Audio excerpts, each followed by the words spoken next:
Please settle into a comfortable meditation posture, and using whichever method you find most effective, allow both your physical body and your mind to start to settle and rest, to become quiet and still.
There is a subtle aspect of the body that is called the central channel. The central channel originates at a point in between your eyebrows, ascends to the crown of your head, and then descends in a straight line down through the center of your body, terminating at a point in between your sit bones. Your central channel is straight, like the trunk of a plantain tree. Energy winds, sometimes called prana, sometimes called chi, flow through your central channel. And by allowing this prana to flow throughout the length of your central channel, you can facilitate good emotional and physical health and facilitate healing. So with each inhalation through your nostrils, I'd like you to observe the sensation of air moving across the tips of your nostrils. And then further observe this prana moving fluidly and instantaneously down through the center of your body, down to the point in between your sit bones. On the subsequent exhalation, allow that prana to move up to the crown of your head, and then back down to the point in between your eyebrows. On the subsequent inhalation, back up to your crown and then down all the way to the lower tip of your central channel. And please repeat this pattern for a moment or two.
On the inhalation, allow your winds to travel down to the level of your navel chakra.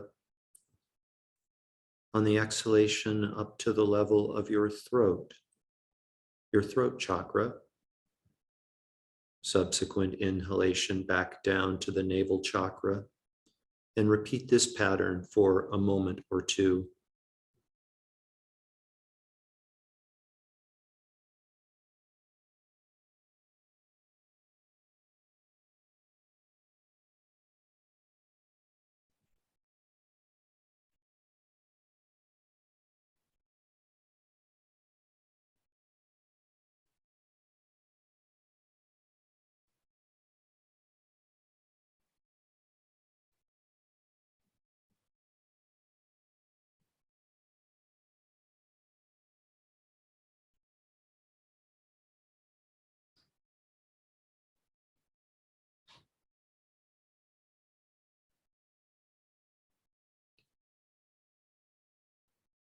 Gently and gradually, with each inhalation and exhalation, please allow your awareness and your winds to start to move toward the center of your chest, toward the center of your heart chakra. Please do this very gently, very gradually, with a sense of ease and lightheartedness.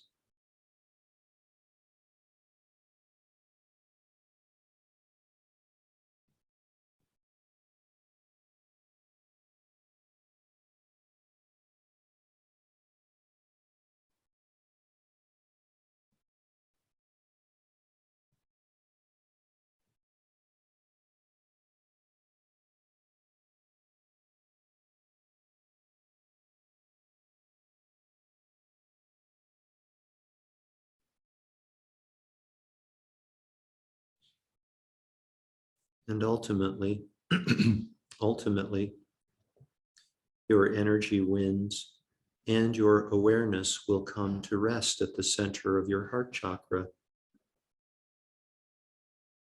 You can know that your heart chakra is the seat of your innate capacity for love and compassion.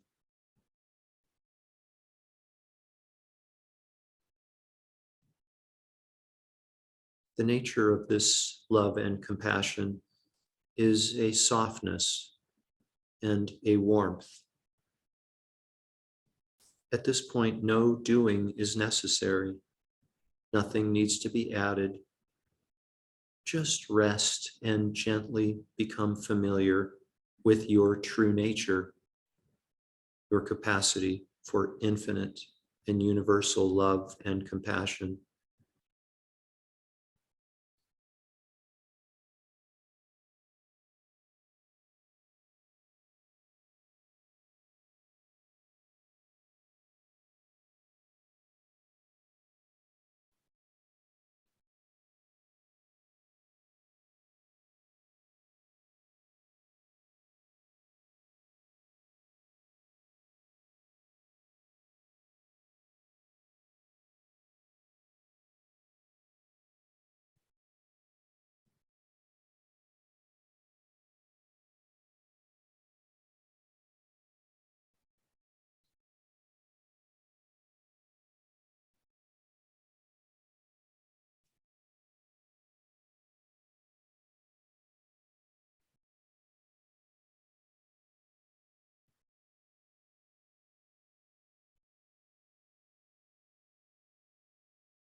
sometimes during the course of our daily lives,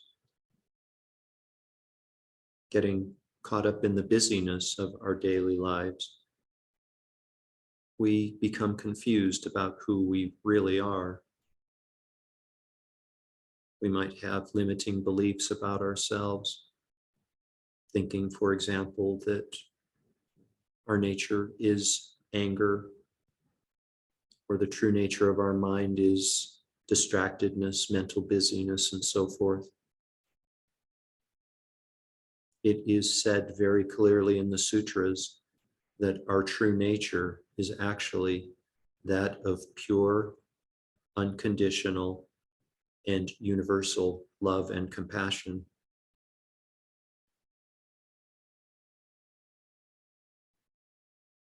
For the last few moments of our meditation this morning, please just rest in your pure, unconditional, universal love and compassion.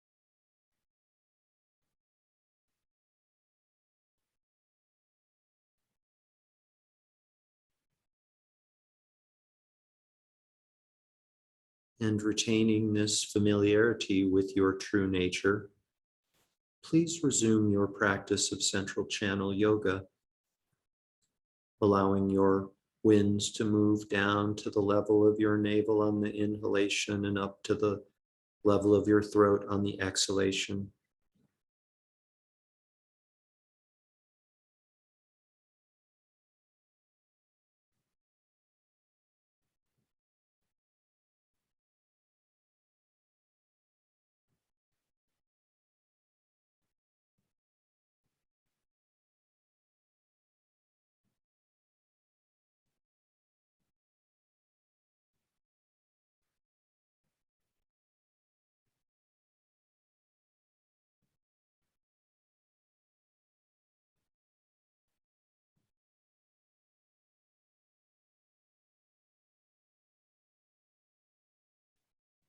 Please allow your winds to travel throughout the entire length of your central channel, mounted upon your breath.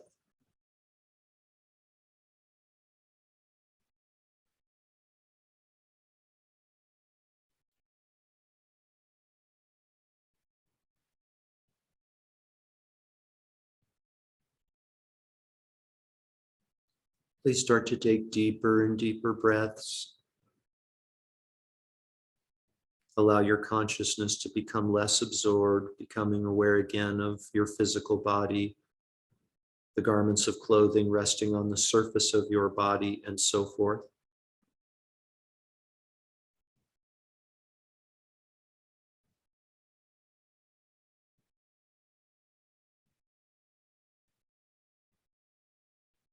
We dedicate all of the merit, all of the positive energy from this morning's meditation to world peace.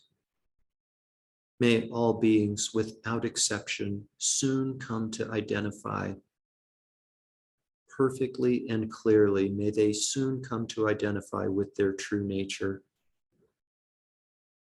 May all beings, without exception, be happy, peaceful, contented, and free.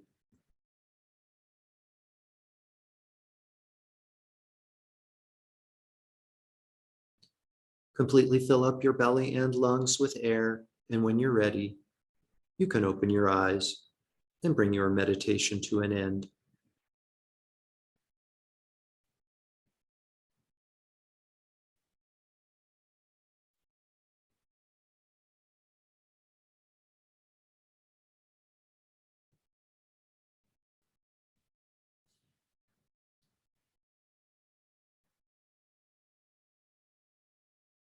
Welcome back, everyone.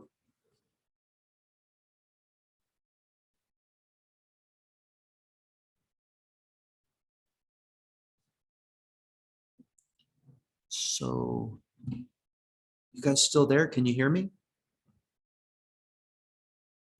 Yeah, we can hear you.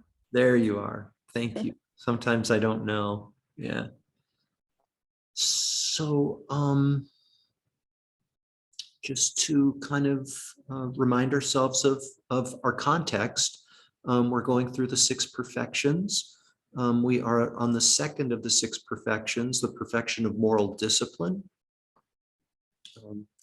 We are talking right now about the moral discipline of restraint. And in particular, we're in the process of going through the 10 non-virtuous actions of body, speech, and mind that we are encouraged to abstain or refrain from. Thus, the moral discipline of restraint.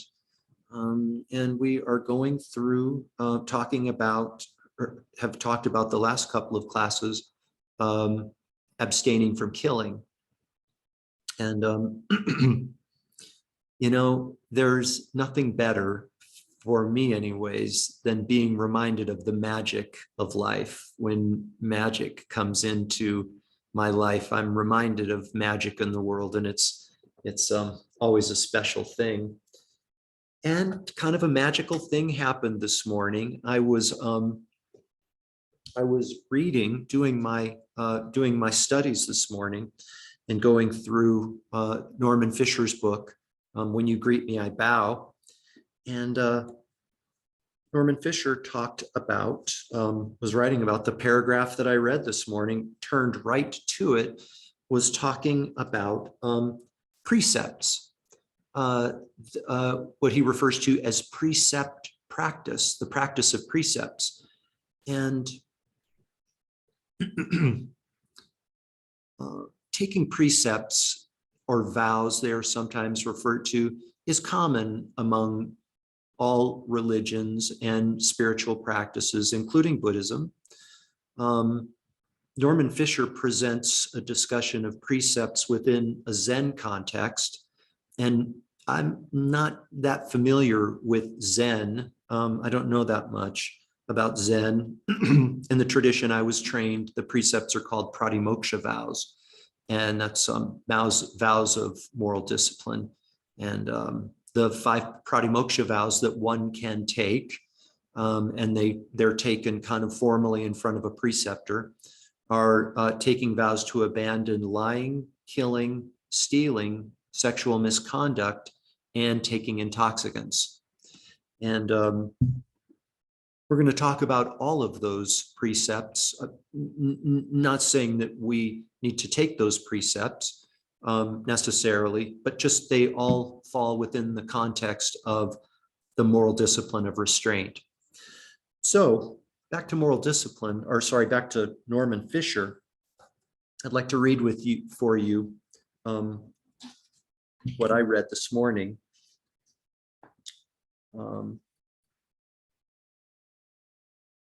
Norman Fisher writes, in Zen precepts study, it is always noted that there are 3 levels of precept practice: the literal, the compassionate, and the ultimate. Okay. On the literal level, we follow the precepts according to their explicit meanings. Not to kill means not to kill, not even a bug. But on the compassionate level, we recognize the complexity of living. Sometimes not to kill one thing is to kill something else. And in our last class, we talked about vegetarianism, and people, I think, spiritual practitioners, especially meditators, really get inspired by discussion of vegetarianism.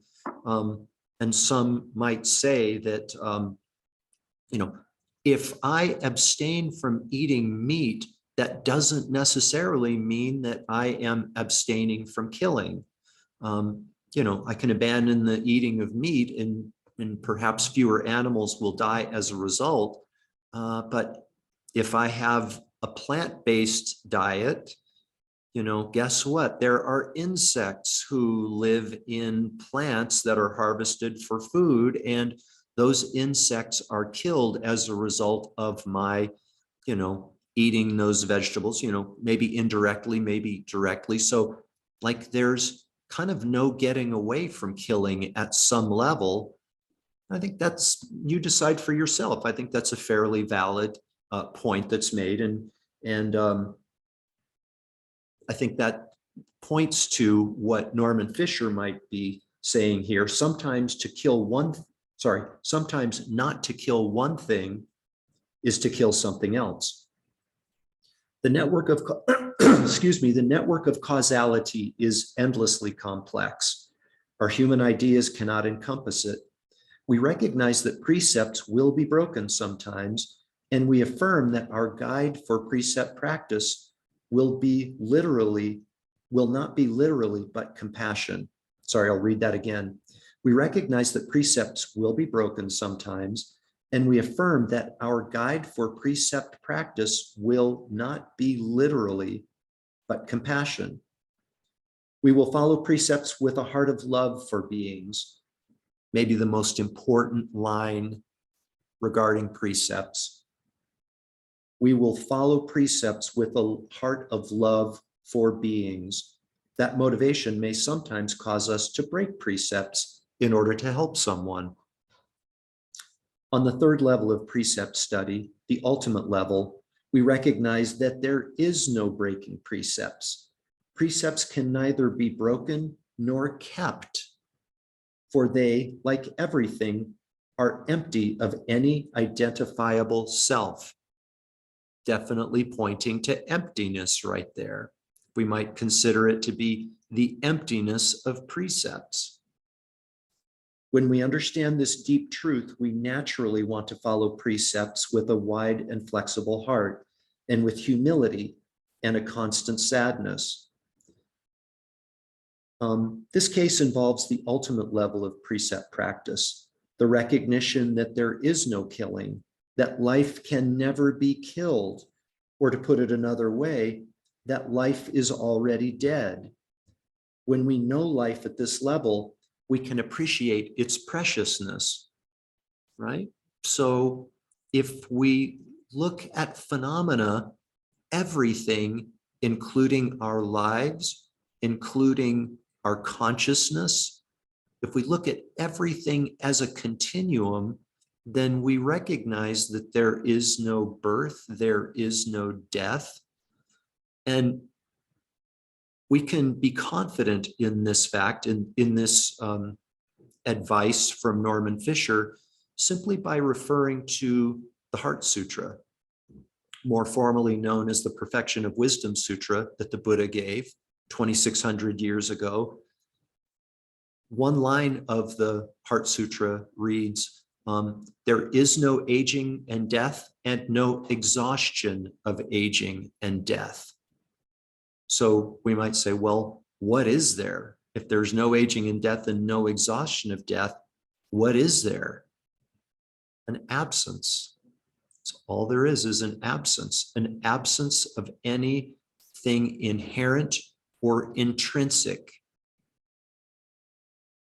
What is really there is an absence of anything being really there. Emptiness so profound. Norman Fisher continues, this is not just Zen talk, it's really true. We think death is later, but death is not later. It's now as each moment passes irrevocably. No wonder we can't see this. It's too terrifying, ! Our death doesn't happen all of a sudden. It happens gradually and always, as in a continuum. But it is also true that our death never comes. When we enter what is conventionally called, quote, death, the, quote, I we have always thought we were melts away. But the I, quotes around it, but the I always actually were and always will be remains as ever unmoving. Although this may sound paradoxical, it's plain truth, probably the most basic of all human truths. We are always dying, and there is no such thing as death. Amazing. You are not that thing, and you are not separate from that thing. You are not dying, and you are not separate from dying. You are not anything, and not separate from everything. Let that be your mantra for the rest of your life, and it can lead you to awakening, please. Seen in this light, the precepts are ultimately not simple truths of ethical conduct, a list of do's and don'ts. They are possibilities for us to understand life's profundity through our conduct in the ordinary world. Practice of the precepts takes us to the root of what it means to be alive, to be the center of the human problem of meaning. We are always faced with the question whose depths we will never be able to fathom. What do I do with this life now? This is precepts practice. Wow, so beautiful.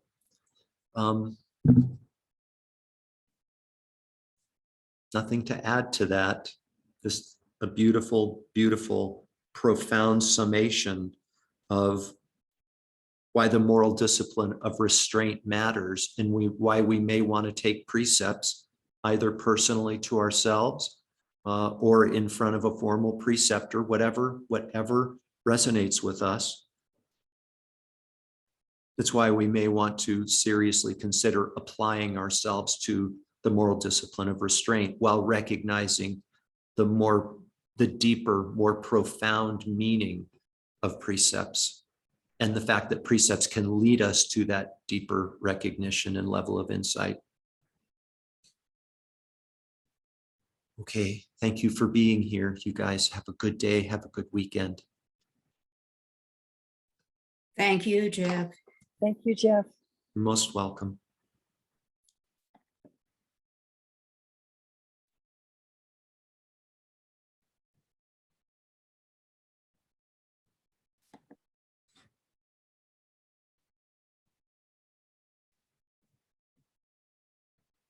Bye-bye, Linda.